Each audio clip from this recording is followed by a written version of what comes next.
This is Hemant. And Jessica. And you're listening to the Friendly Atheist Podcast. Please go to patreon.com/Friendly Atheist Podcast to support this show and get your ad-free and bonus episodes. Let me give a shout out to some of our more recent supporters. They include Paula V, Sharon Lynn, Aaron M, Dion L, Violet B, Catherine B, Ted W, Gray S, MP, just the initials, and Joe C. Thank you so much for your support. I think it's actually an MP from the UK. Yep. Parliamentary minister. Is that what people... Not even close. Yeah, no, the entire UK really backs up our effort. Supported by... I have to start off with an update from last week, because we have an update on a Ryan Walters story. There's more? There's more. Oh. And I know you haven't heard this yet, because I know I just found out about this recently. Oh, yeah. And I'm guessing, and I haven't seen this permeate everywhere. I'm so excited. Okay, and I have a glass of wine. Oh, what a time to be alive. So let me give you a reminder of where we were at last week, because it was the happiest we've been in a very long time. Can I recap it? Please. Because I've gotten to do it a lot. Please. So our pal Ryan Walters has proved himself to be an unreliable coworker. And so for some reason, his two GOP coworkers had to verify some work that he did. And so he was casting his screen and accidentally did cast some tits. Basically, you're half right about some of this. Okay, well, that's a story my parents know, so... There you go. So Ryan Walters, Christian nationalist, superintendent of public instruction in Oklahoma. He's their top education guy, and his only goal in life is to shove Jesus into all public schools at all times, everywhere. Including, notably, anti-pornography stances. Yes. Which if there's a gay character in a book, he says that's adult content that needs to be ripped off the shelves. And the thing you're talking about is that they just had an executive session during their State Board of Education board meeting. And this is stuff they got to discuss in private, not for the media's eyes. And that's fine. That's normal. When they went to his office to discuss the private concerns of certain families, like expulsions. I thought he was under like a disciplinary hearing. Nope. Oh, that's my bad, you guys. Sorry. It's all good. So they were discussing normal private business of the Board of Education, and two of those board members, like you said, Republican colleagues of his, technically they were appointed by the governor, Kevin Stitt, who's not the biggest Walters fan, even though they're all MAGA cultists. Sure. These two Republicans saw adult content on Ryan Walters on the TV in Ryan Walters' office. So right? embarrassing. So embarrassing. And again, both of those people who have no reason to work on a story beforehand, they both basically said the same thing. To remind you, one of them, Becky Carson, she said, I hate to even use these terms, but I said, quote, those are her nipples. I got a full body view. And I was like, that is pubic hair. Even right now, I couldn't tell you what I was watching. So good. And she called him out on it. Yeah. When the other guy saw the TV, he also noticed the nudity on screen. He said he saw multiple nude women on screen, along with some sort of chiropractic table. Love that. Love that little piece of detail. Yes. The first board member, Becky Carson, said the video looked like it was made in the 1960s. It was like some retro stuff. Oh, cool taste, Ryan Walters. The screen, if you watch a movie from like the 60s, you could tell it's older material. She's like, it just looked old. I don't know what I was watching. Maybe it's just like a Instagram filter, and like that's was his it a filter? Specific. But like, yeah, what was he doing? And then Walters later said in an interview that when they were like, what are you watching? What's on your TV? He tried to turn it off. He's like, I can't turn it off. I don't know what's going on. And later when he was questioned about it, like, what did you see on the TV?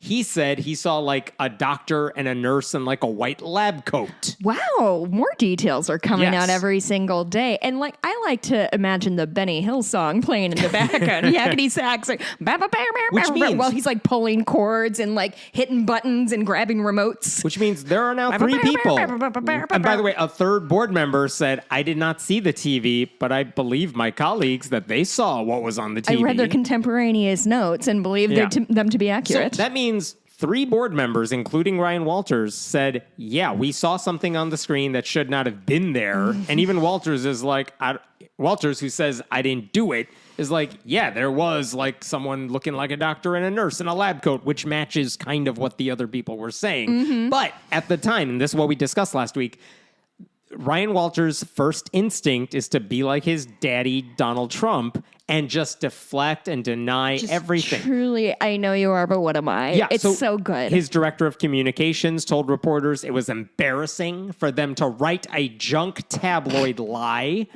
Ryan Walters blamed this on a hostile board that he said would, quote, say and do anything except tell the truth.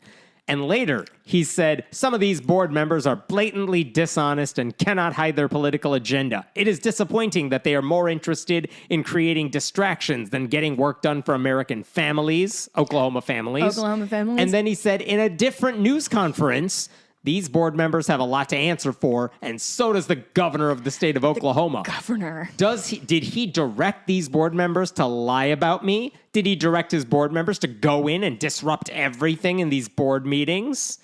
I've been collecting my nail clippings because they're trying to get my DNA from it. So, in the meantime, investigations were launched by the Office of Management and Enterprise Services, that's a state office, the Oklahoma County Sheriff's Office, and the Oklahoma State Bureau of Investigation, because this is an all-hands-on-deck situation, clearly. No pun intended. Oh, no. You're welcome. Before that moment, I was about to say I'm so happy, and now I've conflicted again. Okay, so OMES, the Office of Management and Enterprise Services, they hired a company called Alias Cybersecurity to do the investigation. That's my favorite 90s movie. It was a good show until it got weird at the end. I started watching That's why I stopped watching TV shows in real time. Well, I'm waiting for the whole series to end, and then you will tell me if it's good or bad. I skipped Game of Thrones. I was right. Yeah, but the first handful of seasons were some good storytelling for a minute there. I watched Lost. I got screwed over. Yeah, well, listen, all of us got screwed over with Lost. And while we're already interrupted, I need to tell you, this past weekend, I spent in Lake Geneva with my best friend and my folks. And if you don't think we spent 90 Gregorian minutes at dinner talking about this case with my it's me, my best friend, my folks, talking about if you're gonna have pornography at work, you have to at least do, like, genuinely, we were... Here's how you do it the right way. Like, just, this is a rookie mistake is what it is. I just truly, it really brought my entire family together ridiculing Ryan Walters. So OMES regular family hires this company called Alias Cybersecurity to do like a cyber investigation of the computers and the monitors and all that. They released a preliminary report. I can't remember if we discussed this last week, but they released their report, preliminary, basically saying we don't have any definitive evidence that proves one way or the other. We did, yeah. Like that he was watching anything or that it was accidental. Or we don't have that evidence that we need. But one out of their 30-page preliminary report, there was one thing that stood out, which said the TV in Ryan Walters' office is some Samsung TV that he said he bought like 2 months ago, but it's for his office, hasn't really used it or something. I don't know what the deal is. But they said in their report, and I'm quoting here, when initially powered on, the television displayed Samsung TV Plus, channel 1204, Movie Hub Action. So they said when you turn it on, it default goes to a particular channel. So it's the TV's fault. Well, I don't know. But now, this week, it seems like there is a plausible explanation for what happened. But I told you there were 3 organizations doing investigations. None of them have released this report. This is coming from the Republican Speaker of the House, the leader of the Oklahoma State Republicans. Oh, God. I thought you meant Mike. What's his face? No, Johnson, no. This is from Kyle Hilbert, who's the Republican Speaker of the House in Oklahoma. He said, basically, look, I have some intel that hasn't been public yet. I'm going to go ahead and share it with you all. And here's basically what Hilbert has said about all of this. He said, yes, the TV was showing adult content, but not because of anything Ryan Walters did. It is that the default setting for this type of TV when you turn it on is to go to that particular channel. And because it's not like you turn on your TV and like a news channel is on or name your basic cable channel, it's not like there's a lot of policing about what that station turns on to. So here's what Hilbert said. Walters recently had a Samsung TV installed in his office that when powered on, automatically puts on this channel that's the movie channel for Samsung. He said he has finally he's heard back from Samsung after initial inquiries, and they said that during the time this meeting was taking place in Ryan Walters' office, that channel was airing a 1985 movie with Jackie Chan called The Protector. And it was followed by a 2017 movie called The Foreigner. Those are the two movies back-to-back that were playing when they were having this meeting. And it turns out, if you look at the 1985 Jackie Chan movie, The Protector, there are scenes in that movie that match up. And this is what Hilbert said. In my opinion, the most plausible explanation for what occurred that day is that the television, which had only been in the superintendent's office for fewer than 2 months, automatically launched Samsung's free streaming service and began playing a film that contained explicit content without anyone in the room realizing it at the time. This information seems to vindicate both the state superintendent, Ryan Walters, as well as the two board members, because they were not lying about what they saw. Okay. Samsung, I will say, has not confirmed that the TV automatically launches its free movie channel when you turn it on. They have not said that. New. But I have seen a couple of comments online from people who said, for what it's worth, I have the same TV, and it totally does that too. Oh, really? And the easiest way to Ryan Walters with a Z? Yeah. Also, the easiest way to confirm this is to basically show those two board members the Jackie Chan movie, and is like, is this what you saw? But they have not confirmed that. So, again, this is coming from the Republican Speaker of the House. Do you want to believe what he says or not? I don't know. None of the organizations that are actually investigating this have confirmed what he said. So there's your big grain of salt. Why is the Speaker of the House speaking out? Because I think Republicans are super embarrassed. So, for what it's worth, I totally looked up The Protector from 1985. Of course. And there are a couple of versions of this. There are full versions of this movie on YouTube, but they're the sanitized, made-for-broadcast TV versions of this movie.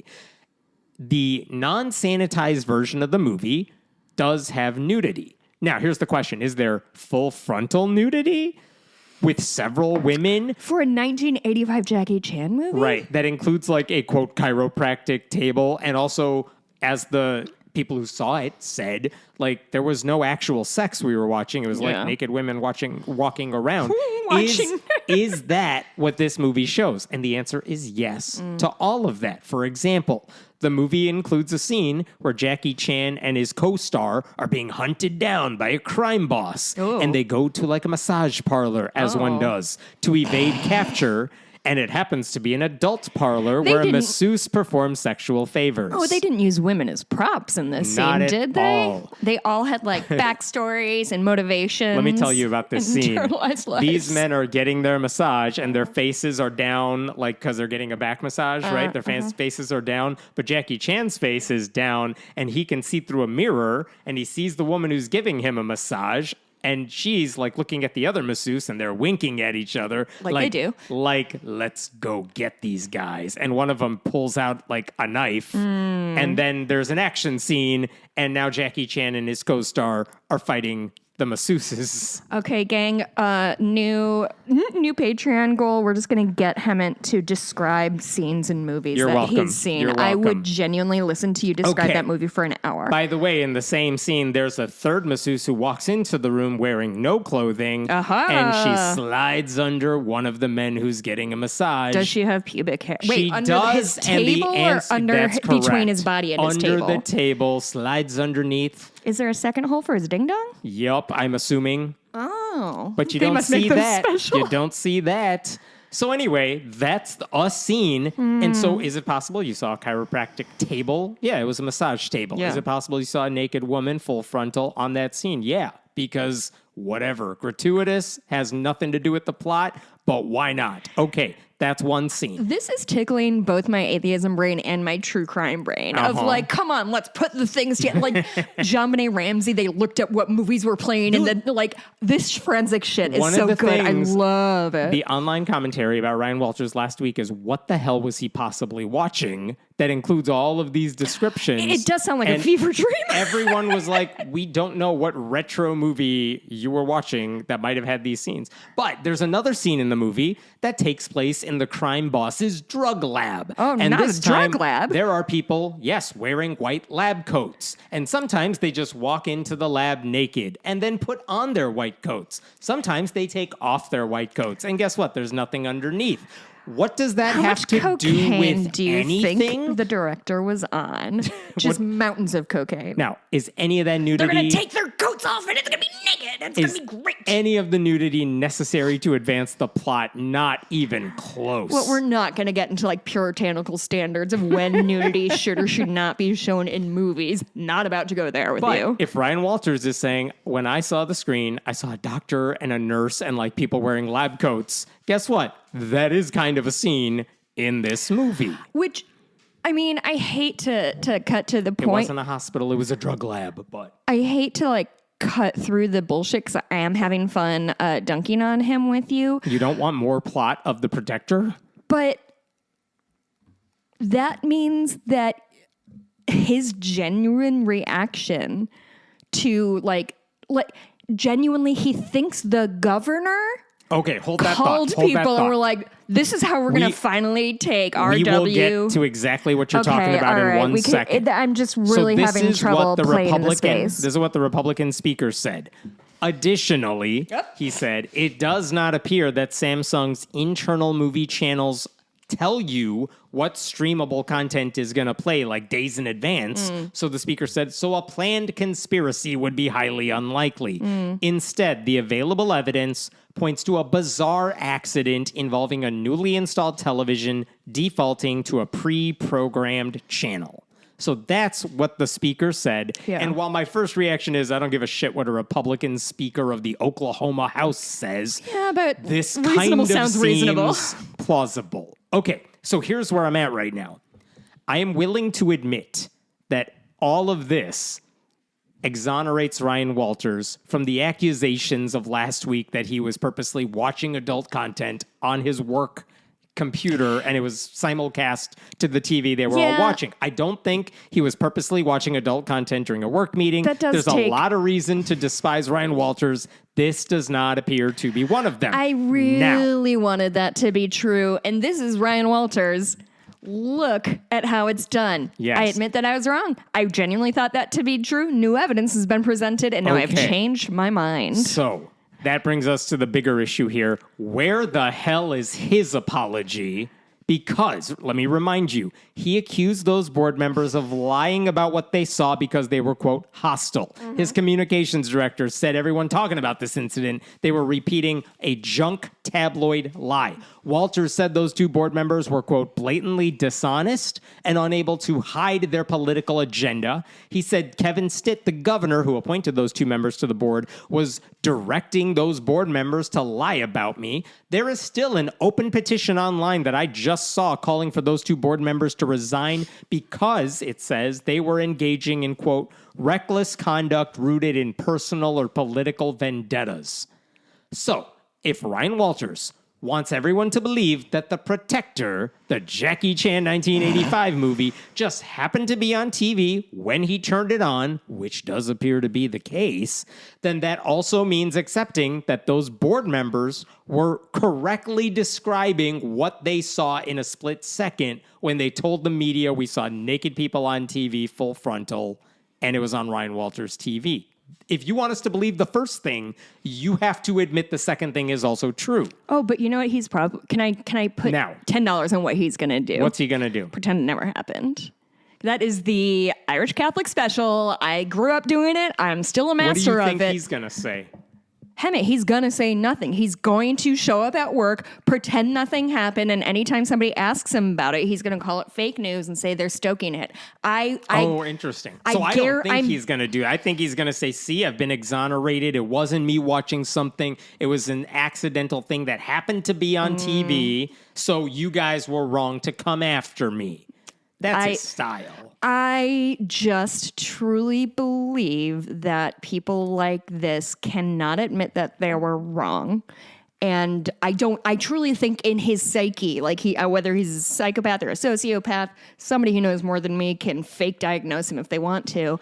But I don't think he has the internal capacity to admit wrongdoing. I truly think that like this narcissistic personality disorder that we're seeing crop up all over our leaders, like I told you, the woman who, Ann Burgess, I think, who interviewed the BTK killer, the things she learned about talking to people who do not like, who are basically sociopaths who don't care what people think about them. It does not matter if what they're saying now matches what they said yesterday or what they said last year. All they are trying to do is win this particular conversation with you. And if that means denying that the sky is blue, so fucking be it. So I think people of this ilk are so fragile and that's why we see these people not being able to take the W. That's why we see Vin Diesel not losing a fight on screen because people's internal lives are so fragile that admitting they're wrong, admitting they're weak, admitting that like they have bad days feels scary to them. And that is truly what I believe in my heart of hearts is going to happen. Ryan Walters has made one post online, social media post, since the Hilbert explanation came out. And how widespread was that? The explanation? Yeah. It got a lot of play in Oklahoma media. Okay. He's posted one thing. It's a meme.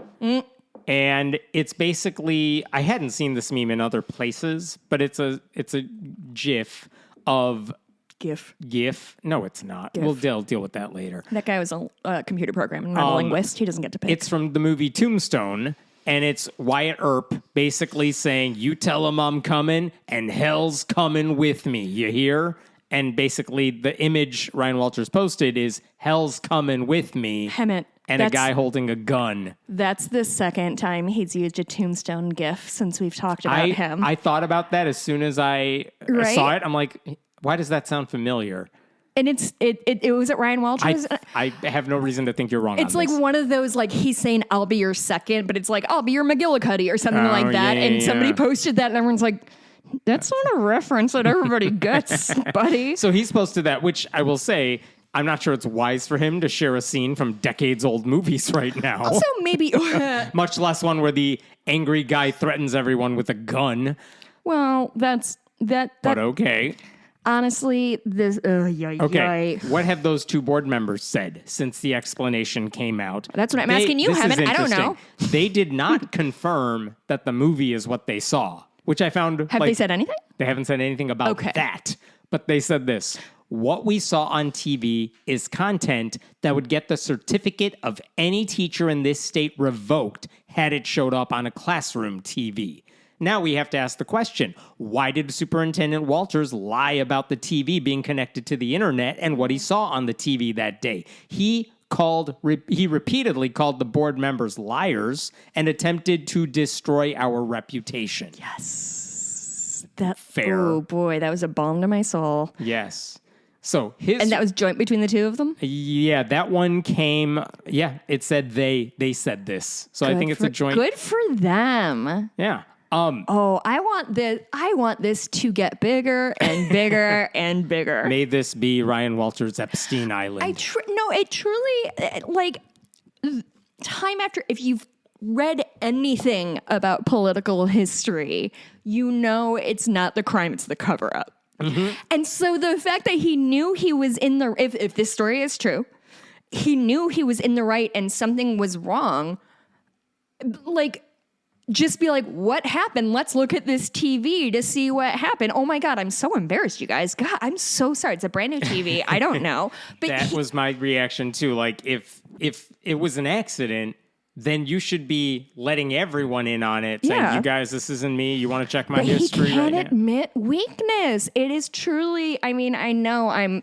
the world's preeminent armchair psychiatrist, but I truly believe like people like this have gotten themselves into such a state that their self-worth is so fragile that if somebody says they're wrong, they're like, how very fucking dare you? And just like call the hounds. As those two board members said, Ryan Walters is a man who demands moral purity from educators. Do you know what else he did this week? This is his trying to do a million things to get the attention off of this story. He said Did he learn how to tap dance? Yes. He's going to institute an America First assessment for all new teachers who come to Oklahoma from, quote, woke states. Oklahoma has a teaching shortage. They need more teachers. He's like, but if you're coming from like California, you got to take a special test. Guess what that test requires them to do? Pledge of allegiance, believe in God. You have to say, like, prove that America is exceptional. Oh. American exceptionalism. You got to prove. I don't know. My medical I don't know. And they have to deny the existence of trans people.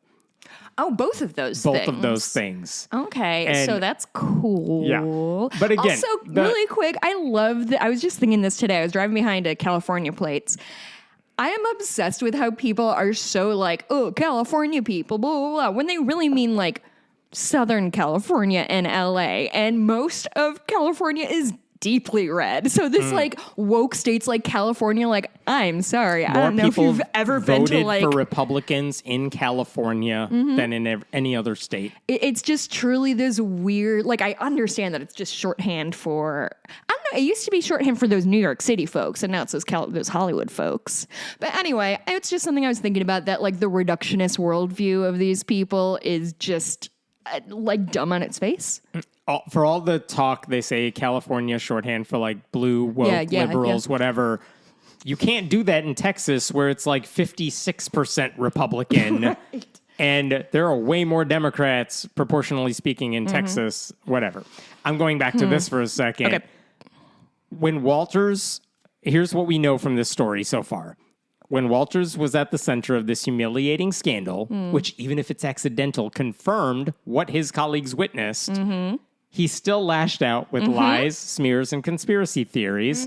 For a guy who wants to put the 10 Commandments in every classroom in his state, here's a guy bearing false witness against his neighbors.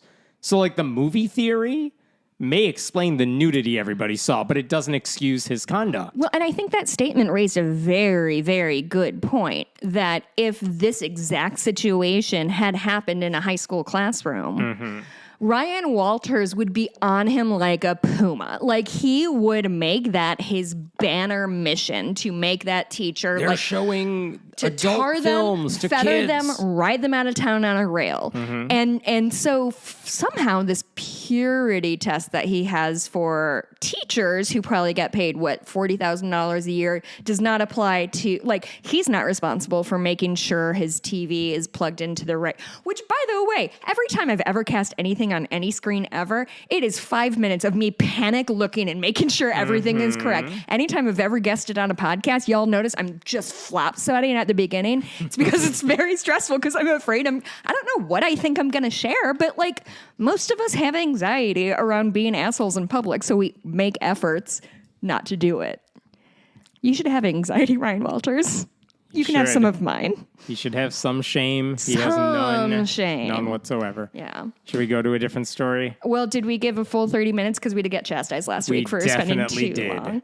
All right, let's talk about this. This is about a guy. Oh, wait, sorry. Really quick. Somebody on the Discord posted when I basically stuttered for 30 seconds straight and haven't said somebody clip this. He did, and it's really funny. It was very good. We'll repost Thanks, it. I'm sorry, I can't think of your name, and I don't know how Discord works well enough to find it. Thank you. All right, we're going to talk about the Southern Baptist Convention, because the Southern Baptist Convention, again, the largest Protestant denomination in the country, super conservative, super Republican, everything you would expect. Sure.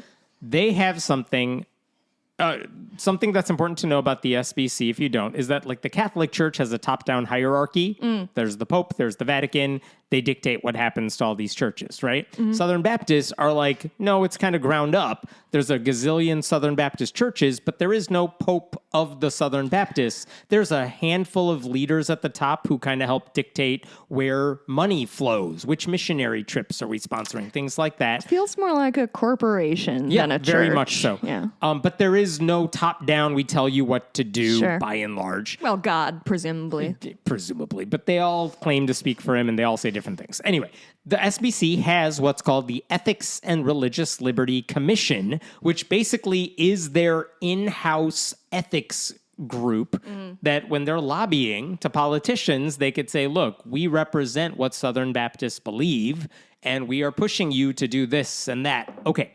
They have their ERLC, the Ethics and Religious Liberty Commission. The president of the ERLC for the past few years has been a guy named Brent Leatherwood. Yeah. And last week, he resigned. He's been in this job for years. Because he wanted to spend time with his family, or no. He found a new hobby. So here's what's important. For years now, the ERLC has been, like, punched down repeatedly by Southern Baptists who are like, you are not conservative enough. They wanted to abolish it. And what it means, like, how do you abolish this thing since the Southern Baptist Convention doesn't have top-down hierarchy, is at their annual convention, 2 years in a row, a majority of the voting members would have to say, all right, we vote to get rid of it. And they didn't do it last year. Sorry, I just want to make sure I definitely understand. So this is sort of like the internal investigation arm of it, or it's just... It's just a group that is like the public spokespeople when it comes to what do Southern Baptists believe about various issues, and who do they ask for that? You could ask random pastor at some random city, or you say, hey, SBC, who can I ask, who can represent you when it comes to where you stand on abortion? And so why... And they say, go to the ERLC. And why are the ERLC under fire? Like, Sure. they're just... Because they're not conservative, I understand, Right. but like... I'll tell you in a second. Okay. But last year, they didn't have half the votes to eliminate it. And this year, they tried again. They only got 43% of the votes to eliminate it. But that's not nothing. Okay, so why are they mad at this guy? Let me remind you, here's where Brent Leatherwood and the ERLC have stood on various issues. And by the way, Brent Leatherwood, before he was working for the ERLC, he was the executive director of the Tennessee Republican Party. He was the director of communications and policy strategy in the Tennessee government.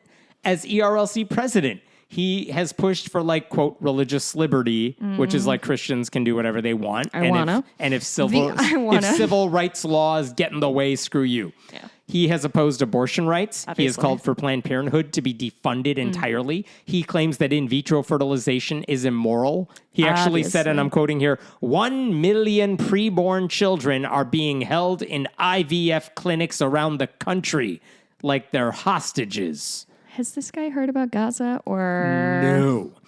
Speaking of which, he defended the Israeli government's genocide there in Gaza. Cool. He wants to make life more... Easy moral choice he made, huh? Yeah. He wants to make life more miserable for trans people by preventing trans girls from playing sports and overriding doctors' recommendations for medical interventions. So all of this is to say, this is not a good guy. He's a horrible person with very bad ideas.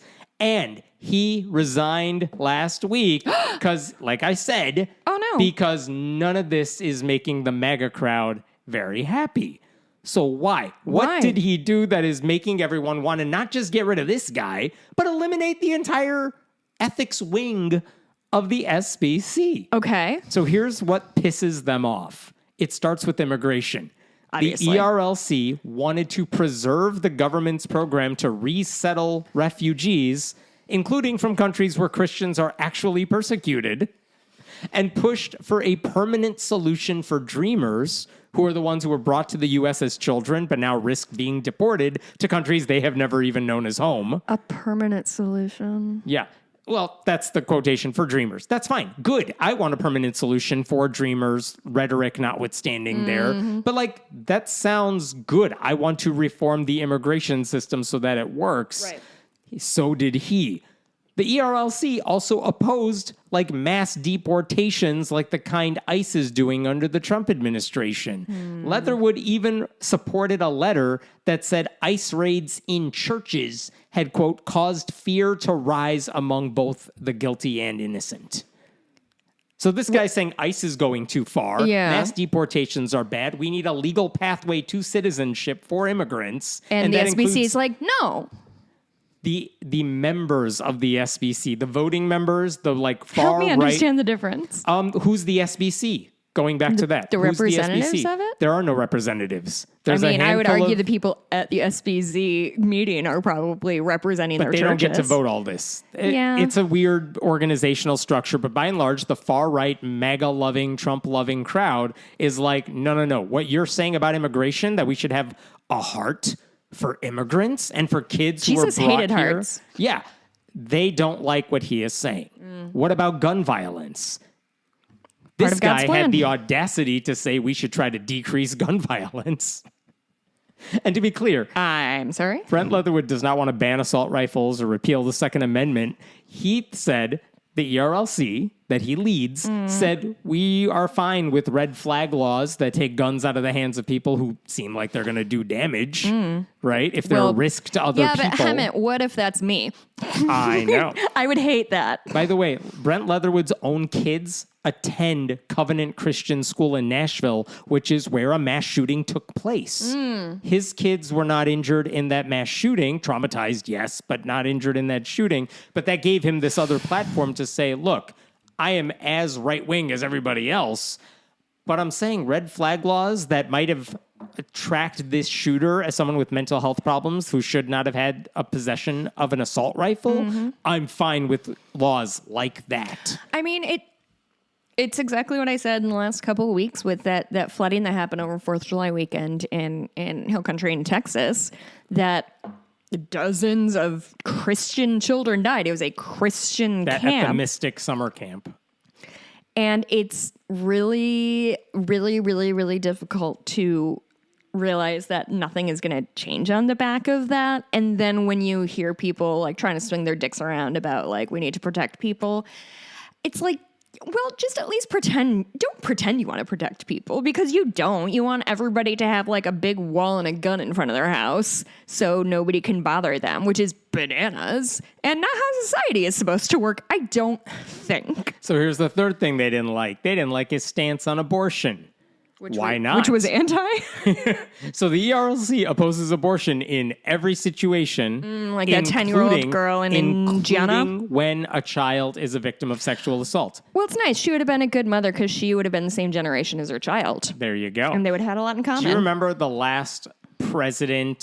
prior president of the Southern Baptist Convention? His name eludes me right now. It doesn't matter, but he was on 60 Minutes. No, and they I don't remember him. basically asked this guy, come on, if a child is a victim of sexual assault, then like, don't you have some compassion if she needs an abortion in that situation? And even then, he's like, no. Anyway. And you know what? I feel good about my opinion. God loves it. What does Brent Leatherwood say? He says, there are some people who are anti-abortion who say women who have abortions should be put in jail.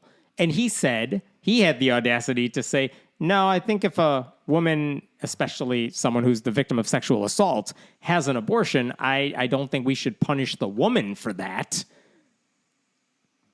And they're super mad about this. Oh, wait, that was the end of your sentence? That was the end of the sentence. I was waiting for you to finish your Nope. thought. He just doesn't think somebody should be put in jail for getting an abortion. Should not be put in jail Person for having with an a uterus abortion. Should not get in jail. So God, can you imagine if it was a trans dude getting an abortion? man. This would fucking break them. His critics have pushed for bills that would classify abortion as homicide, which means the women who have them would be subject to murder charges. And he's like, I don't think you're helping.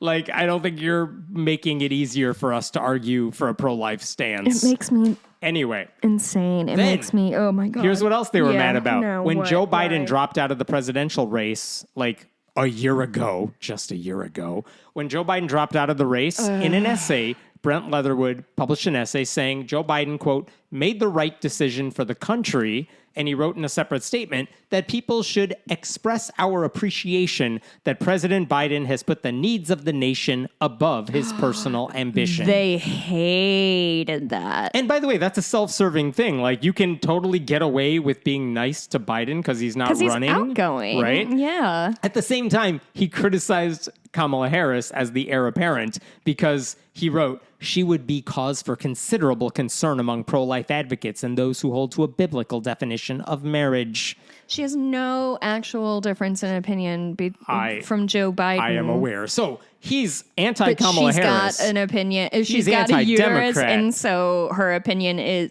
she's too emotional to make that kind of opinion. Yeah. Only men can be. Here's what you don't understand, Hammett. Yeah, pick up that line. Only men can be objective about things. Women can't make any decisions regarding our own body because sometimes when we get our periods, we cry, and that scares men, and so we are sort of ejected from the conversation. So not only was he anti-Kamala Harris, I'll cry which right makes now sense. in front of you. It'll make you uncomfortable. That would not make me uncomfortable. I do not care. Speaking of sociopaths. Thank you. So he's anti-Kamala Harris, he's anti-Democrats, and at a time when all these Republicans were doing kind of victory laps that Joe Biden, like the Democrats were in disarray because Joe Biden dropped out and nothing had happened at the moment, this guy's like, you know what, Biden, good for you for dropping out because it makes it easier for Republicans at the time. And he said it nicely, and they were so pissed about that. So right-wing commentators, Southern Baptist leaders who just have who have big platforms among other Southern Baptists, they said it was one of the most dishonest and cynical political statements I have ever seen. Cynical? Cynical. Nothing Biden did was selfless. Brent Leatherwood is, quote, repeating Democrat talking points. And a bunch of them said he needs to follow Biden's lead and step down. This is just truly one of the great, projection moments, because that's, again, anytime a Republican makes a criticism, it's an admission of oh, he doesn't have his own opinion. He's just parroting whatever the last thing was that he heard. Every Republican this week who's like, well, Illinois is gerrymandered, so I guess you're all mad about that. Anyway, let's make sure black people don't get a vote in Texas. Is Illinois gerrymandered? Totally, and it should be more gerrymandered. Good for us. Anyway, in the midst of all of that... I've been to Southern Illinois. They have 2 giant fucking cement crosses up. Maybe they need to be gerrymandered into submission. I'm kidding. That was a joke. When Brent Leatherwood said those quasi nice things about Joe Biden, the ERLC, because it does have a board of directors, they announced on their official stuff that Brent Leatherwood has been fired. And then a day later, they were like, sorry, we didn't mean that. Wait. We talked about this last year, but Great. Whatever. And they retracted it. He was still in his job. But clearly they were responding to the base and not to the dude. Anyway. What did he say about the hire, refire, fire, He didn't hire? say anything. He's just being a good company man. Sure, toe that company while line. all this is happening, a lot of churches withheld donations to Southern Baptist Convention programs supporting missionary trips, which gave Leatherwood's critics even more ammo to use against him. Sure. Because you're in this position, missionaries are getting less money. So after he resigned last week... Definitely the main problem with this country. Yeah, after he resigned, those same critics, they were all celebrating. They pretended he was in the... the ERLC now needs to commit to finding leadership that will reflect the priorities of Southern Baptists rather than the priorities of DC elites. Ooh, DC elites. That's another one I forgot. As if Leatherwood was not a real Southern Baptist. He was just in the arms of whatever... Is Beltway, is that another slur for... That's another one. What does Beltway mean? Is that you live in the Washington, D.C. metro area. Oh, is Beltway literally a road? There is a Beltway, yeah.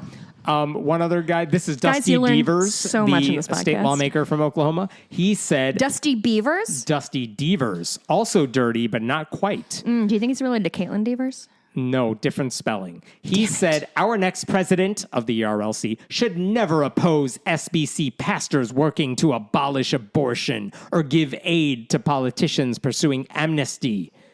Do you think they're going to do the Methodist thing and sever? Oh, no. No? They would be nothing if they severed even more. Wait, why do you think the Methodists could get away with... Because no one gives a shit about Methodists. Okay, that is fair enough, Hammond. That is right.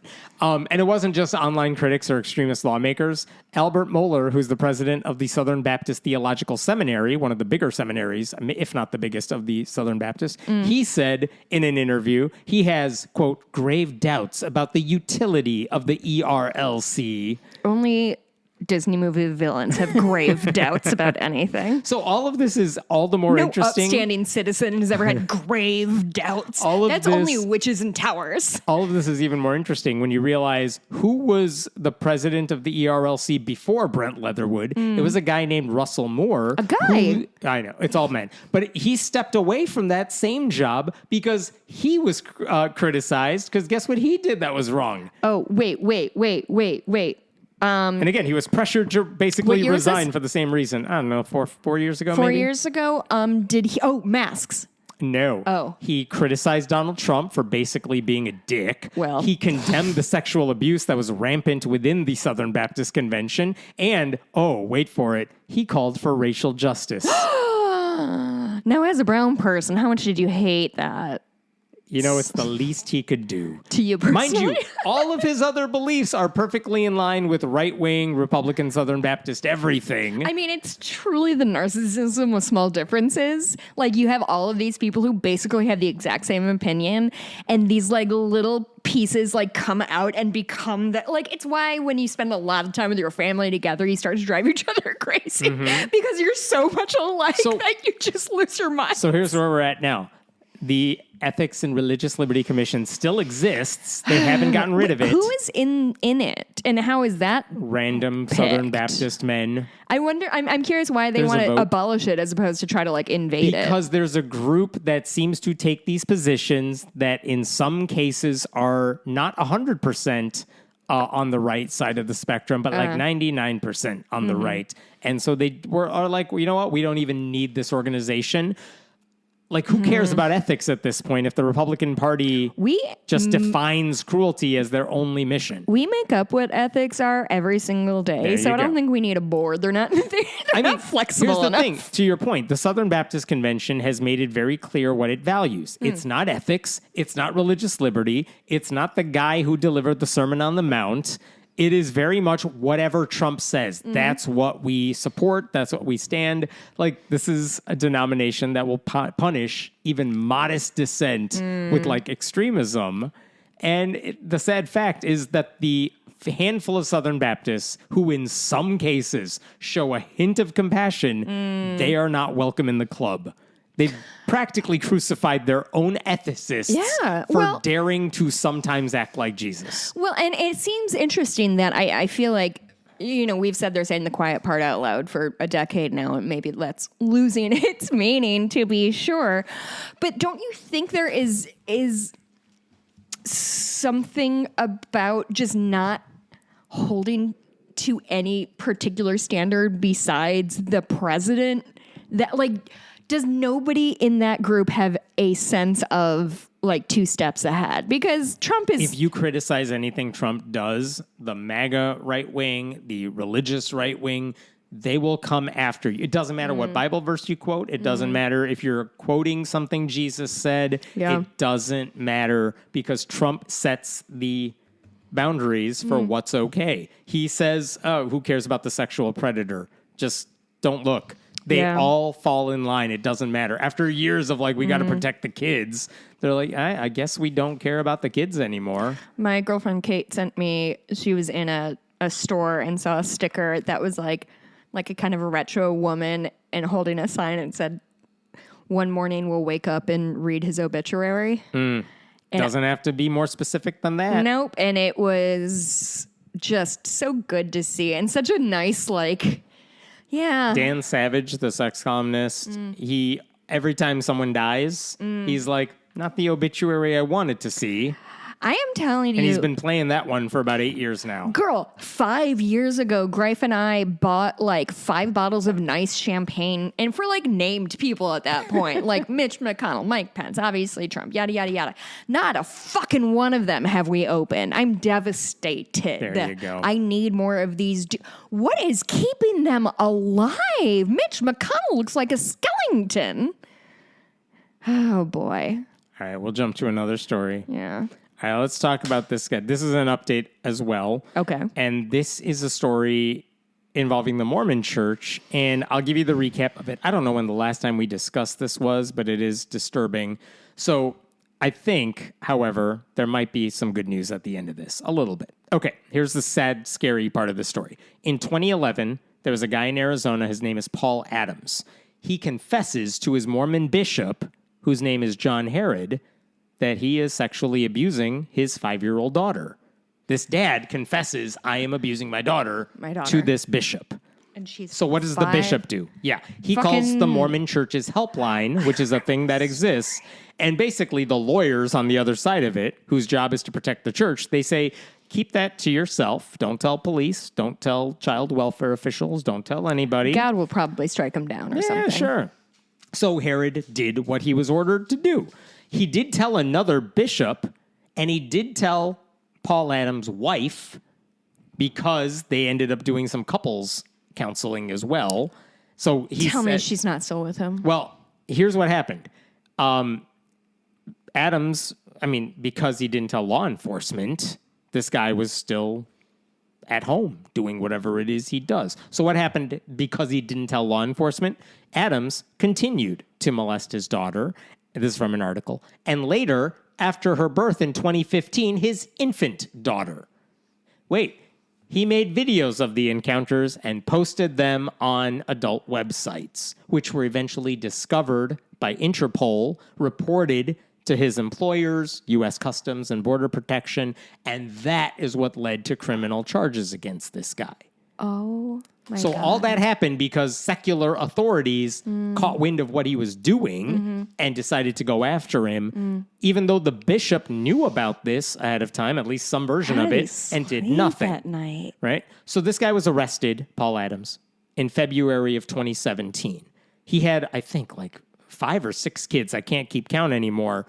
Those 2 girls I don't that think we were consent talking was about. a big problem for him. So his kids were all eventually adopted by other families, not the same one, but different families. Oh, God. So now these siblings are split up. And the wife, who apparently knew this was going on, she was also indicted on 12 criminal counts. She pleaded guilty. She was sentenced to 2.5 years in jail. What did he get? We'll get to that. But she spent 2.5 years in jail. She was released in 2020 after serving that time. This guy was indicted on 11 counts of child abuse and was awaiting his trial in 2017. He was awaiting trial, and then he hanged himself in prison. Okay. Saved a lot of people a lot of money. Honestly, that's maybe my worst opinion is I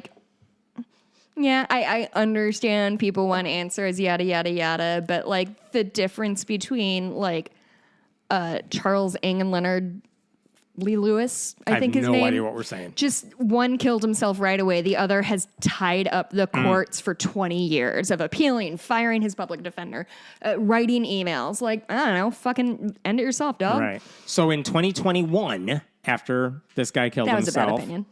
3 of the Adams children, 2 girls and 1 boy, I don't know if it's the 2 girls that were abused. I don't know which of the kids that we're talking about here. But in 2021, 3 of this man's kids sued the Mormon Church. Yeah. And they basically said, you allowed this abuse to continue, even though you had knowledge that could have put a stop to it. And their attorney, her name is Lynn Cadigan, she, in her legal complaint against the church, this is how she summed up what happened. This case involves horrible sexual, physical, and emotional abuse of children between the ages of 6 weeks and 12 years old that went on for 7 years. 6 weeks? The Mormon church leaders knew about the abuse, and yet no one reported these crimes to the authorities. The Mormon church leaders gave guidance and care to these children for 7 years, sat next to them in church, and allowed these vicious crimes to continue. And the last time we talked about this story, it might have been 2 years ago, because in 2023, this case was tossed out of court. In Cochise County in Arizona, a Superior Court judge, he basically said the church and its leaders are exempt from being sued over all of this because of what's known as the clergy penitent privilege. This counted as a confession, he said, and priests do not have to report confessions or anything they learn during confessions to the authorities. I want to be clear. If this story sounds familiar but a little bit different, it's because we covered basically the same story maybe 3 months ago, 4 months ago, where literally the right. In Washington state, they said, let's get rid of that loophole. But in Arizona, that loophole is very much a thing. Okay. When the attorney being for the that kids, judge. Yeah. What kind of person do you I'm not mad at the judge. The judge has his hands tied behind his back here. I don't know that he does. I truly don't know that he does. I think that using such a broad interpretation of what confession, because truly... That it was a confession. That was the issue. He's like, what you did This is the Catholic Church? No, Mormon. But he said, what you did, the way you told it to this guy, that is a confession. And the law says if it's a confession, then they don't have to report it. Now, the lawyer have to versus... Well, they can't. If they don't, it's not a crime. That's what the law says. I'm not mad at the judge. I am mad at the system. But the attorney for the kids, the attorney for the kids said, all right, well, we're appealing the ruling, and this is what she said. How do you explain to young victims that a rapist's religious beliefs are more important than their right to be free from rape? Is she my soulmate? Is she Yes. saying the words that I wish I could Yes. say? Like, this is exactly correct. This is how I feel so deeply about like the way men move throughout the world, that when men believe that their sexual drive or their dick or whatever is more important than the lives of the people that they molest. And what did the Mormon Church say? You're right. With all this? You're correct. The court found that the Church of Jesus Christ of Latter-day Saints and its clergy handled this matter consistent with Arizona law. I don't understand how sometimes it's this, precedent says this and the law says that and yada, yada, yada. And then some other times it's like, oh yeah, precedent says this, but I hate that because Jesus. So let's just sort of forget. Like, it feels like... If you're religious, laws don't matter. This is why I am willing to be angry at our judge friend here, because it feels like when they're hands are quote unquote tied and they're not, and they get to sort of make some, like, do some jazz with the law, feels pretty much person to person to me as a person who doesn't know anything about law. So forgive me for being really fucking annoyed that like this judge didn't say, yeah, maybe that is the law, but that's not okay. And maybe me as a legal authority in this state should probably pull some levers and change that. Like, even if he did that, it's very possible the next court would have just overturned it, and then he would get regardless, nowhere. Hemmett, everybody has a job to do in protecting people, and these judges who are like, yeah, I don't know what to say. Like, no, they're all guilty. Okay, so all of this awful, also largely predictable. I mean, this is Exhibit A when it comes to how the Mormon Church covers up this sort of abuse. Right? They always fail to take care of the problems. Abuse thrives. And Arizona doesn't require religious leaders to report abuse to law enforcement if it's learned through an act of confession. Okay. So then legislation was proposed to remove that exemption from the law in Arizona. What did the Mormon Church do? They just, threw money at it? Yeah, I mean, they fought it. And it's Prop 8 all over again. This is what one Republican and who's a Mormon said in Arizona. To force a clergy member to report a confidential communication changes the whole nature of the confessional. Yes, he said it would disrupt centuries of church dogma. First of all, you mean 2 centuries because your religion ain't that old. Second of all, I'm not 100% convinced it's one of your moral tenets that confession is supposed to be confidential. I know that's true in the Catholic Church. I do not believe that to be true in most other Christian offshoots. So even if that's the case, like, can you just tell me why somebody doesn't want a kid to be safe more than they want the burden? I think their argument is there's a slippery slope. If you say confession doesn't matter and we got to report stuff to authorities, it's not that we don't care about the children. It's that if you get to override our religious beliefs, where does it end? Well, it probably ends somewhere before you get to molest a child without even being kind of considered a villain or held responsible. But you know what? That's me. I'm a bleeding heart liberal who believes that children should be able to go to church without getting assaulted by the adults that are supposed to lead them. Crazy hippie. Okay. So that's the story that happened 2 years ago, and we talked about this 2 years ago. Yeah. Here's the update for you. Hit me. Last week, a 3-judge panel with the Arizona Court of Appeals, because this was appealed, that decision, that 3-judge panel unanimously agreed to overturn the earlier decision. Specifically, what they said is, look, there's a lot of facts that are in dispute, so it's too early for that judge to rule in favor of the Mormon Church. Wow. For example, after hearing the confession from Paul Adams, that bishop asked his wife to join them so that Adams could repeat what he did to their kid in front of her, maybe thinking, well, then she can protect the kid because I can't do anything about this because it's confession and I can't tell anybody. Well, the children's lawsuit said that's basically a waiver. If you're taking what you're calling a confession, but you're saying, hey, Jess, I need you to come into the room. You tell Jess what you just said to me. You are already saying, I don't care about the secrecy thing because I want you to tell this third party. Because then the bishop is saying, I'm just here to observe while you, evil person, you tell your wife what you just told me. Guess what? That's not a confession anymore, the lawsuit said, because he's telling her. He's not talking to you anymore. So does that even count as a confession? So that's part one. That's what they're saying. Like, was he really confessing this stuff? And if he told his wife, and that doesn't count as a confession, and the bishop overheard it, guess what? Now you no longer have the veil of confession secrecy. So that's interesting. The church's argument, by the way, response to that argument initially, is that the secrecy rules of confession still apply when you are speaking to couples. And also they argued, who cares what the rules say? You care. If the bishop believed he had a religious duty of confidentiality, that's all that matters. Because as we all know, if you have a religious conviction, then that overrides whatever the law is. And what the judges said in the appellate court, they said a reasonable fact finder could also conclude that Paul's confession to his wife amounted to a waiver of the clergy penitent privilege. That when he said, all right, fine, I'll tell my wife what I did, he is saying, I'm not keeping a secret anymore. That's not, so the idea is like a secret is a binary thing. It's either you and the priest know it or everybody else knows it. Pretty much. And they're saying, look, we don't know that counted as a confession. And it sounds like someone could reasonably say when he told his wife what he did in front of the bishop, that's not a confession anymore.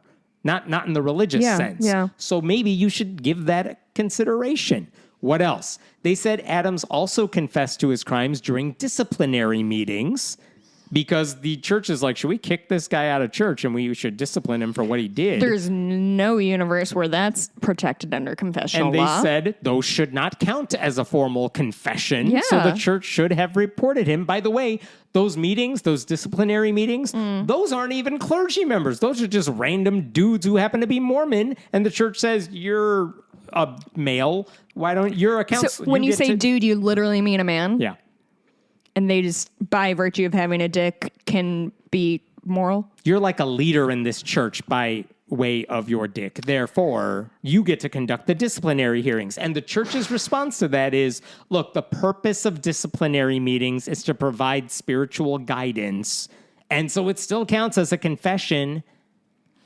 And the judges said, though the presence of those non-clergy members at the disciplinary hearing, that could reasonably be considered a waiving of confidentiality. Because if this guy is confessing to what he did to his kid in the presence of random dudes with dicks, then that's not a confession anymore. This is what they said.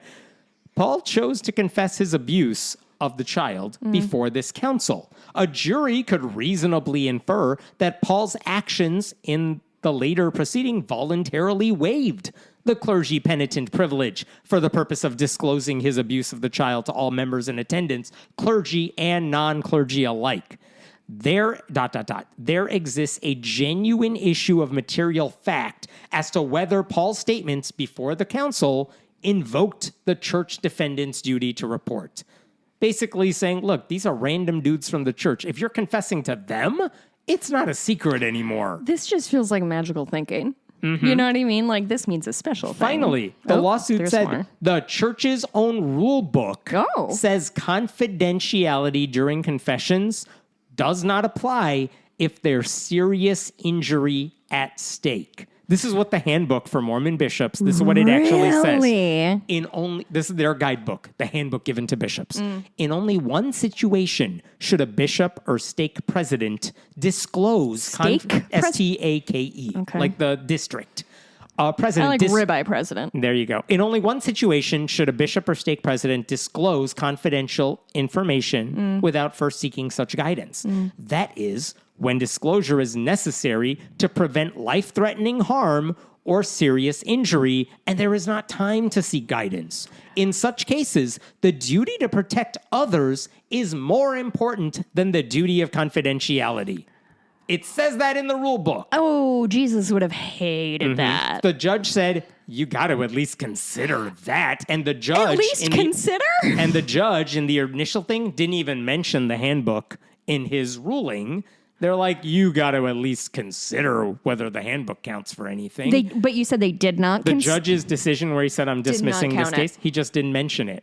So for all these reasons, the Court of Appeals tossed out that earlier ruling in favor of the Mormon Church. They told the Superior Court judge who had it earlier, try again, and you got to address our concerns here. Now, it's possible. So it gets kicked down to the same judge? Oh, yeah. And that's normal. That happens all the time. Yeah. But they're saying, okay, we saw what you ruled, crossing that one out, sending it back to you. Oh my God. But this time you got to do it, but you got to address the things we are telling you about. Because if you don't, it's going to come right back to us, we're going to overturn it. Is this the judicial equivalent of getting an essay back from your professor and being like, you need to change your sources this is why, going back to what you said earlier... They never stop having to do homework. Well, the judges are they have their hands tied behind their back in this situation because they're like, look, it's already... If I do the wrong thing, in my opinion... It's going to go up, it's going to be appealed, and it's going to come right back to me. So to save myself the hassle, look, my hands are tied. This is what the law says. I don't like this ruling either.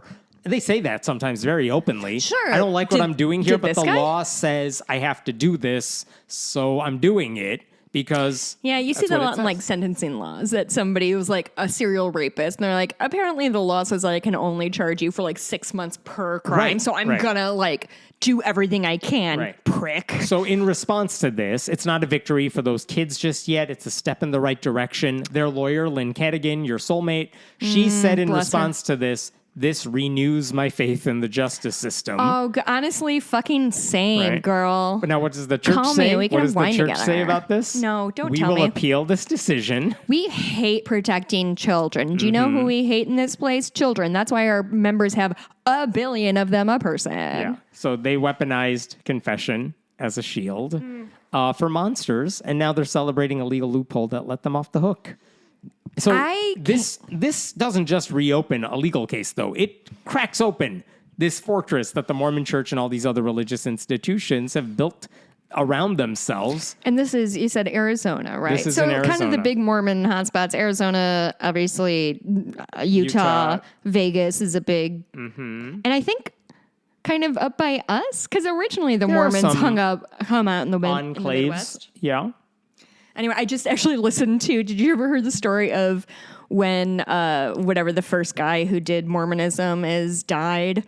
Joseph Smith? Joseph Smith, when he died, one dude was like, oh, God is calling to me too. Everybody, let's move to Beaver Island by the UP of Michigan or something like that.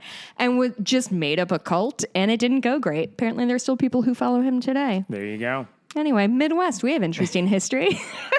I'm jumping to a different story here. This is also an update. Lots of updates this week. I feel like all we do is do you updates. Remember? Okay, Louisiana passed a bill to put the 10 Commandments in public schools. How could I forget? It was shot down by a district court and an appellate court like last month. They said, yeah, what that guy said. So that's unconstitutional. Arkansas passed their own version to put the 10 Commandments in public schools. There was a lawsuit against that. And then Texas passed a bill to put the 10 Commandments in public schools. They have already been sued, but no decision has come there. I'm talking about the second one, the Arkansas case. Said, let's put the 10 Commandments in every school. There was a lawsuit over it. And now a federal judge this week put a stop to that, kind of. Okay, and let me tell you, like, the law is not that complicated to explain. Okay. Their bill said all public buildings have to put up the 10 Commandments. Every classroom has to put up the 10 Commandments, every post office, I guess. And what one Republican who voted for it said, we're not telling every student they have to believe in this God, but we are upholding what those historical documents mean and that historical national motto, because they also have to put up "In God We Trust" in addition to the both 10 Commandments. Of them. That's kind of getting onerous. And they're going to run out of that blue tack stuff. I know. I won't go over why the 10 Commandments in public schools is illegal and bad. You know that. But basically, the same people who filed the lawsuit in Louisiana that has been successful, Americans United for Separation of Church and State, the ACLU of that state, the ACLU National, the Freedom from Religion Foundation, they teamed up to file a lawsuit in this case. And they said, look, our plaintiffs should not be force-fed this religious messaging. They said the Ten Commandments law, quote, unconstitutionally pressures students into religious observance, veneration, and adoption of the state's favored religious scripture. It also sends the harmful and religiously divisive message that students who do not subscribe to the Ten Commandments, do not belong in their own school community, and pressures them to refrain from expressing any faith practices or beliefs that are not aligned with the state's religious preferences. They also pointed out the Supreme Court literally ruled on a case just like this 5 decades ago. It was called Stone versus Graham, and it said Kentucky passed a law saying put up the Ten Commandments, and that was unconstitutional. And guess what? This Supreme Court has not reversed it yet, so we're still under that ruling. And they said in the Stone case and in Louisiana, both of which have now been declared unconstitutional and illegal, even in both of those cases, the Ten Commandments were required to have like a fine print message posted alongside it, a disclaimer that basically says the historical relevance of the Ten Commandments. They didn't even bother with that in Arkansas. No, they don't have time. So if those were illegal, this one is definitely illegal. And so the law was set to go into effect this week, August 5th, on Tuesday, just before the start of the new school year, which for most of those districts is like August 12th. But teachers go in this week. But what happened this week is a U.S. District Court judge, his name is Tim Brooks, he's an Obama appointee. He basically said, I know school is starting right now, so we got to deal with this now. Sure. So I'm not ready for my decision yet, but he issued a preliminary injunction saying, we're putting a pause on this law right now. It's not going into effect. We're punting. Right. And he said there's a couple things in his decision that are kind of a big deal, and then one thing you're not going to like. But here's the one thing he said. That precedent, 45 years ago, the Supreme Court struck down a Ten Commandments law nearly identical to this one. That's the Stone v. Graham. That precedent remains binding on this court and renders Arkansas Act 573 plainly unconstitutional. Why would Arkansas pass an obviously unconstitutional law? Most likely because they hate the law. Most likely because the state is part of a coordinated strategy among several states to inject Christian religious doctrine into public school classrooms. Wait, you can just say that out loud to them? He said it out loud. Oh my Lord. This is the judge? Yeah. Holy shit. Yeah. So he said, look, the Louisiana law has been struck down. Yeah. Texas has already passed a similar Ten Commandments law, which is the subject of another federal lawsuit. Kentucky couldn't handle it in the 60s. And he said, look, the Supreme Court could theoretically reverse all this shit. Of course. But for now, he said, the law is unconstitutional. And then he added, this is kind of disturbing, the rest, he added, is beyond my control. Yeah. Which is fair and I think ominous. Truly, but he's not that is wrong. that man just levying a quote for history books. Because that is the end of like chapter 16 of every American history book. He's basically saying, look, right now I can easily say this is unconstitutional. Right. If the Supreme Court decides to go the other way, again, my hands will be tied. But for now, it's unconstitutional. Can you but what's help? amazing? Yeah, go ahead. Okay, so help me. There's so much more. Okay, help me understand. This is the story I am hearing, and can you tell me if I'm incorrect? Now we're looking at 4 different states across most of a century have tried to be like, hey, we want to have a God thing in our thing. Every time. It's been unconstitutional on the first... Correct. Because of the first amendment. I almost said commandment. Yeah, I mean, because of the that? Establishment Clause, Okay. because of legal precedent, yes. So are these people just hoping they can keep taking runs at the Yes. Supreme Court in hopes that one day they're going to change their mind? Their argument and is is that no why longer... we haven't seen many between 70 when that was and today, that we've never had such a conservative Supreme Court? Yes. Okay. Their argument is, we're not even arguing we want to push Christianity into schools. Their new argument, which is supposed to be something that this current Supreme Court would like, is that, look, this isn't about pushing Christianity. This is about pushing American history. And the Ten Commandments is a part of American history for reasons X, Y, and Z. And the judge in Louisiana is like, well, I see what you said for why it's part of American history. And it turns out all of that is bullshit. And that's literally what the judge wrote in his decision. And also, like, if that is your thing, if we're trying to promote American history, why wouldn't you put the, like, Bill of Rights up? because that is, Interesting points you I would make. argue that's more relevant to American history lessons. Let me read you something. Oh, good. I'll get to it. I don't know where it is in this, but I will get to I'll address that in a second. But what's amazing in this ruling is that this judge, Tim Brooks, he dismantled every argument made by the state's lawyers. For example, they said, look, these families suing us, they have no legal standing because guess what? The 10 Commandments haven't gone up yet. So what the hell are they mad about? And this guy's like, what are you talking about? I know you're going to have This is how this works. He said, you're going to have all the donations you need because you're not asking for that much to get 10 Commandments posters in every school. And by the way, the law says exactly what the 10 Commandments posters are going to look like. It's literally in the bill. So what do you mean they don't know what they're going to be witnessing when they get into school? Are they plain dumb? Yes. He's like, I think the argument from Arkansas is like, well, they could put the 10 Commandments, but it's surrounded by other stuff, or it's part of a bigger picture. And he's like, you guys wrote in the bill what had to be in the posters. So don't tell me, oh, we don't know what it's going to look like. That's bullshit.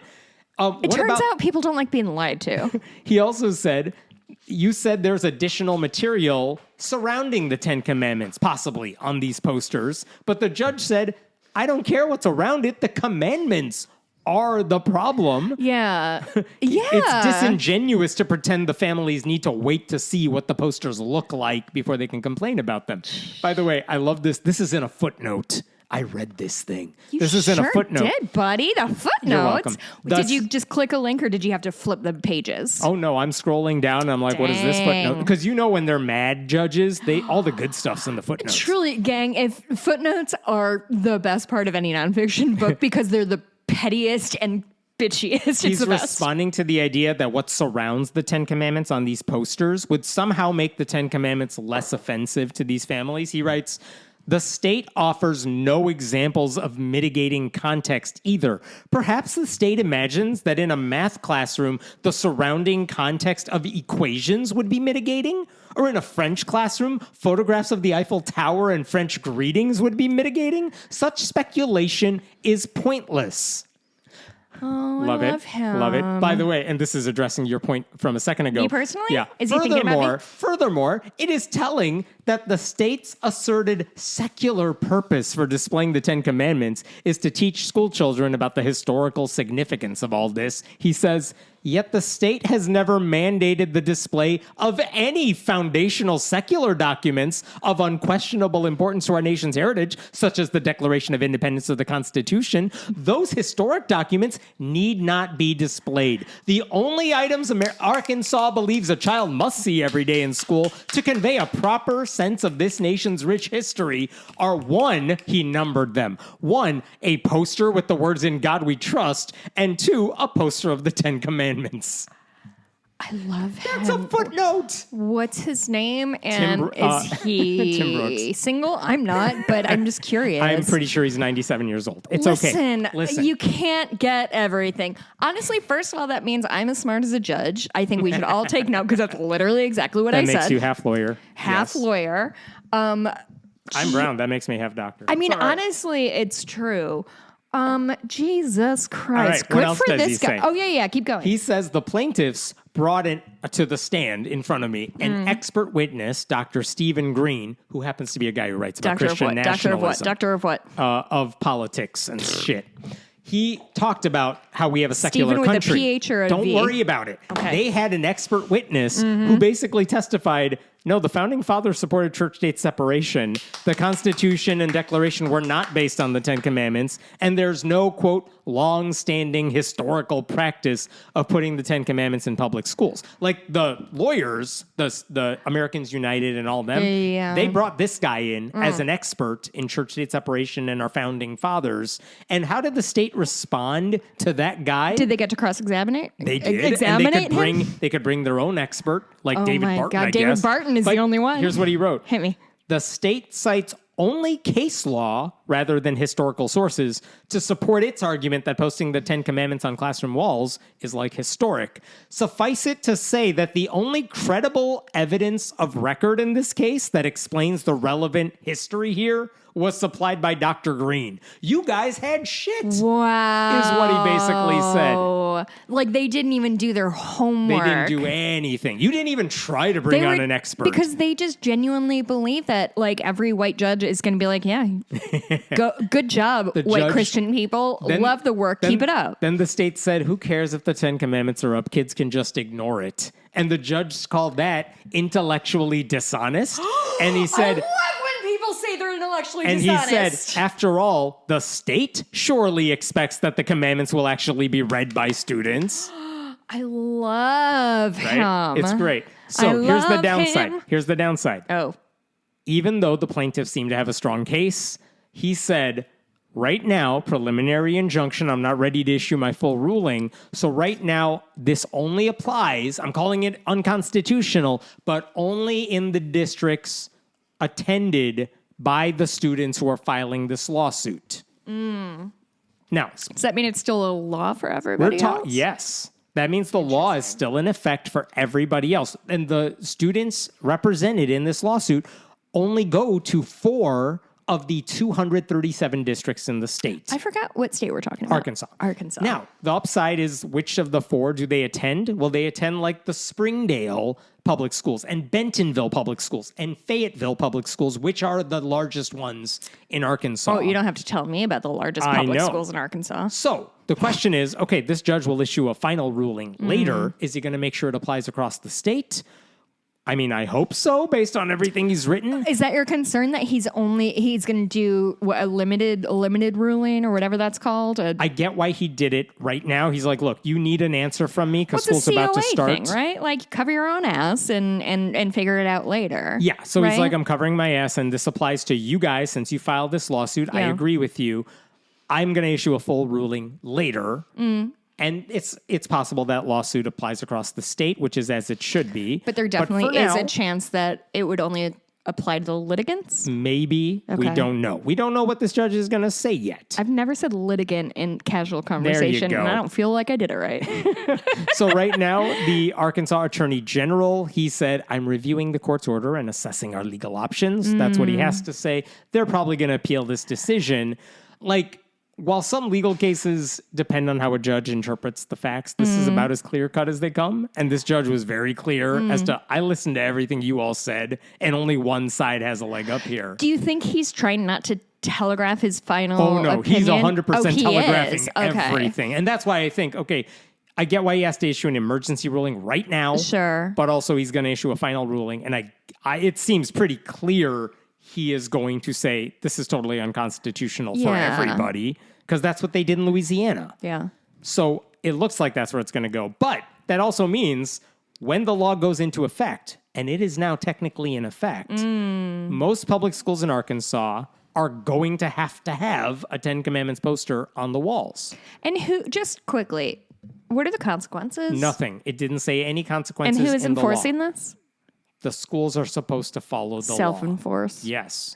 Now, so FFRF when nothing happens, nobody's going to do anything? All those groups, sound and fury signifying nothing? United, FFRF, all those groups, they sent a letter to every superintendent in the state this week saying, here's the situation with what this judge said. And we're still waiting for a final ruling. But if we were you, we would not waste our time putting up these stupid posters. Well, Arkansas has a lot of resources, so it's fine if they put them towards, laminating, some Times New Roman. Don't waste your laminator. 24 font. Do not waste your laminators. Right. That is precious. Yes. Oh my God, we have so many more stories. No, I'll do one more and then I'll be done. It's simply too many. I know. This is one last one I have to get to this week. In West Point, that's the big military academy. Yep. What years? Is it just college or is it high school? College. But the West Point has a cadet chapel, which, fine, if you're religious, you can go there. That's all well and good. They did something with their Bibles that is messed up, and that's what I wanted to talk about. Basically, did something with their Bibles yes. is a wild way to start a story. So the military is supposed to be nonpartisan and non-religious Definitely for obvious nonpartisan. reasons. Yeah. When you have a volunteer army where people are coming from all different walks of life, and your whole thing is we got to build cohesion, the last thing you want is to create more division, right? That's why it's been so unless disturbing. You're Christian, in which case. Yeah. That's why it's been disturbing watching the Trump administration basically promote Christian nationalism in the military. We talked about Sean Duffy delivering a Jesus Pact commencement address to the Merchant Marine Academy. Everybody or Pete knows Hegseth praising the Crusades. There's no atheists in foxholes. There's never been an atheist soldier ever. And they don't listen to this podcast or write into us. There you go. Those are ghosts So that the you're thing seeing. is, I get why West Point and all these other military bases, like, of course they're going to have religious spaces for Christians and other religious soldiers That's appropriate. who want to gather and There was a practice their church faith. near my college campus, and I didn't protest it a I single know. time. Like, they have spaces for, like, the majority Christians who are there. And they also, by the way, have spaces for Muslims. They also have spaces for, like, these smaller, non-traditional religions Sure. if they want to meet and gather and do whatever it is they want. I don't think the military should be promoting any of those, but in theory, having those spaces available for people who want to use it. Same way you have I a don't gym care. available. Right. I don't care. I'm never going to use it. But if you Yeah, want to use it, dog. fine. I get it. The number of times I've brought my sneakers with me on a hotel visit. I'm like, I'm definitely going to run a 5K this weekend. So here's the thing. So sometime last year, presumably under someone in the Biden administration, the Bibles in the West Point Cadet Chapel, they were redesigned to remove the Academy's like insignia, their logo and everything. Okay. So the Bibles still say at the bottom, like the United States Military Academy, West Point, New York on them. But that's a far cry from having like the seal. Sure. on the book. And so the right-wing legal group Judicial Watch, they filed a FOIA request to get more information on why the change was made. They never heard back. So they filed a lawsuit basically saying, hey, how dare you take the crest of West Point off of these books. They filed a lawsuit? They filed a lawsuit. This I is the have biggest thing. $8,000 in medical debt, and I swear to fucking God, if I had that kind of money, I would not use it so stupidly. And so now the Army has responded to that lawsuit. And they could have said, hey, look, the Bibles are available for anybody who wants them, so who gives a shit what's on the cover? It's the Bible, isn't it? What's in the pages that counts. They didn't do that. Instead, they immediately caved under the slightest of pressure, and they announced, don't worry, the West Point crest will appear on all future printings of the book. They have some unpaid intern going through the chapel like, Yeah. stamping all the Bibles. The Secretary of the Army said in a statement to Fox News, because of course he did, the decision to remove the Academy's historic crest from the Bibles in the Cadet Chapel is yet another example of the previous administration pushing far-left politics into our military institutions. I am directing West Point to reverse this decision immediately and restore this important symbol of duty, honor, country. Yeah, I can't believe these people are willing to die for this country his for no example- specific reason. his example Don't get of- their seal. His example of far-left politics is the Biden administration put Bibles in our Christian chapel that said West Point on them, but they didn't have a picture on them because those are blasphemers. God, to have this much time on my hands. So the Army have went this from much time and audacity the on Army my went hands. from catering to Christians 100% of the time to catering to them 100% of the time minus a picture. Yeah. But this But is not what good happens. enough. They didn't do It's it not good. good enough. So if your life is better now, because West Point's crest is now on the cover of a book you can already access for free and probably already have a copy of, you have very little to complain about. By the way, as far as I can tell, the crest does not appear on the copy of any other holy book also available at West Point. This is stupid. This These is people extremely are stupid. stupid. I just truly. Do Under you the think last- they really, really, really, really believe in this, or are they just fucking thirsty for it? Probably They're thirsty. They're like, we can do this. We could fight like this. and- anything I'm just imagining the life where I live, that anything I see that's slightly askew in my life, I'm like, fucking lawsuit. I'm This going to call bothers the me. cops Take on this. the show down from Netflix because it's about hunting wives and it's a Republican lady and it's crazy. Should I watch that show? No, Obviously. I promise you no. Did you watch it? Sadly, What? I was forced to under duress. Okay, we're going to Okay. talk about that in bonus, or fucking off mic because it sounds like some shit popped off. By the way, in 20... Twice if you're in danger. Hunter hunting wives. Bonus. All right. So in 2019, there was a private company that sold fake dog tags for the military parents or whatever that had like the military branches logos on one side and a Bible verse on the other. And at the time, a group called the Military Religious Freedom Foundation, they filed a complaint saying, guess what? Pentagon policy says no one's allowed to use the logos to promote religion. That's in your rule book. And the company had to stop selling that merch. And they later filed a lawsuit over it. I don't know what the hell happened. Lose? I don't know. But the point is, the military should not be aligning itself with any one religious group or political group. Like, the whole thing about the military is we need unity and we need to be inclusive of as many Americans as possible. That's why you don't want to see the West Point crest on a Bible. It is totally fine to offer the book to people who want it, and that's it. That's your role. By the way, this week I had a bunch of people send me a thing that the Army has put out this week. It is from the Army chaplains, and it's about spiritual fitness. And it's a handbook for spiritual fitness. It's the presidential spiritual fitness test that I have to take in high school in front of all my classmates. I looked through it, and it's like, yeah, they're basically saying, if you're religious, then religion's good for you. That's what it said. Look, if it said, do you have a moral compass, and you need religion to do it, that would be a problem. That would be a big red flag for me. But it didn't say that. It basically said, hey, we're the chaplains, and if you think religion will help you, we are here to say, yeah, you should have a community. And if it's grounded in your faith, so be it. And I'm like, the chaplains are putting it out. They're saying religion's fine if you want it. Yeah. I don't actually have a problem with that. Honestly, it feels like we're wasting a lot of time and money on this. This one, where it's like, taking the crest off the book, who cares? I did ask. Sounds like, honestly, a money saver. Yeah. I did ask the Military Religious Freedom Foundation's Mikey Weinstein, hey, what do you think about this? Here's what he said to me. This is an abhorrent, wretched decision that only buttresses fundamentalist, Christian nationalist, triumphalism, and unconstitutional brutality. Because he hyperbolizes a lot of things. Okay. Anyway. Honestly, Mikey Weinstein feels like a nightmare I had about my husband. There you go. So honestly, Hemant, that was a really funny joke, and you barely acknowledged it. So anyway, this is what the Trump administration is doing to impose their preferred religion everywhere, because they don't give a shit about unifying the country. All right. So good. I'll stop there. Wow. First of all, the murderer I was thinking of is Henry Lee Lucas. I couldn't think of all three of his names. That's just I just want to save somebody the time to write to me about it. What do you got for the bonus? We'll talk about Naked Gun, the movie, not what Ryan Walters supposedly watches. Did you see it? I did. Oh, I didn't. And Mikey saw it without me, and I could not physically get myself to a movie, but and I really want to talk about Hunting Wives. I hear it's great. No, I just need to know what the fuck that's all about, because it truly looks like a show that was manufactured to like put me off. Yes. I am going to tell you first of all, I'm really excited to tell the story of Dottie. We've got some Save it for the bonus. We've got some stuff in the works, but I was setting up our shit earlier than usual. And so for 3 hours, Dottie was like, sure, Hemant was almost here, and lost her fucking mind. So that's an adorable story. I learned how to macrame in one night. Am I good at it? Rewatch the movie Blink Twice that I want to talk about again because it's so fucking good. And also just the joy of floating in a pool.